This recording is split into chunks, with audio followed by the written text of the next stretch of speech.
Magandang araw sa ating mga kabayan mula Luzon, Visayas at Mindanao at siyempre sa ating mga kabayang OFWs and immigrants. Magandang araw sa inyo. By the way, I'm Rover Adventure Vlog. No, that's called Rover na lang. So magbabahagi lang tayo patungkol sa pagbisita ni President Bongbong Marcos sa Japan dahil ito'y pangalawang beses na po, no? Simula nung maumpisa nung February at ngayon naman may pangalawang visit na naman siya at grabe yung nauwi, mga kabayan, na programa at investment sa bansang Pilipinas. Kaya matatawag natin itong boosting job opportunities in the Philippines. So tara't, samahan nyo kami.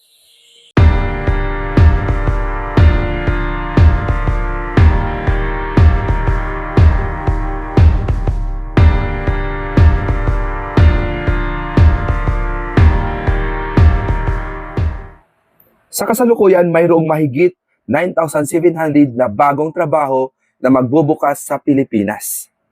Ito ay kasama sa 169.7 billion kapital na nailabas mula sa mga investment pledge na naiuwi ni Pangulong Ferdinand R. Marcos Jr. noong kanyang unang opisyal na pagbisita sa Japan.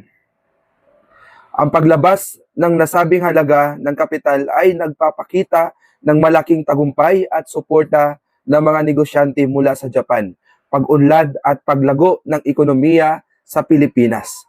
Kasalukuyan din may mga karagdagang investment pledge na natanggap ang Pilipinas mula sa Japan ngayong araw. Ang kabuuang halaga ng pledge mula sa Japan ay umabot sa 771.6 halaga at inaasahan ng mga pledge na ito ay magbubunga ng 40,200 na trabaho para sa mga Pilipino. Ang patuloy na pagdating ng mga investment pledge ay nagpapakita ng tiwala ng mga negosyante mula sa Japan, potensyal ng Pilipinas bilang isang magandang lugar para mamuhunan at lumago. Ang pagbubukas ng libo-libong trabaho at ang pagdating ng malaking investment pledge mula sa Japan ay nagbibigay ng malaking pag-asa at positibong pananaw para sa kinabukasan ng Pilipinas. Ito ay nagpapakita ng patuloy na pag-unlad at paglago ng ekonomiya ng bansa na magdudulot ng mas magandang buhay para sa mga Pilipino.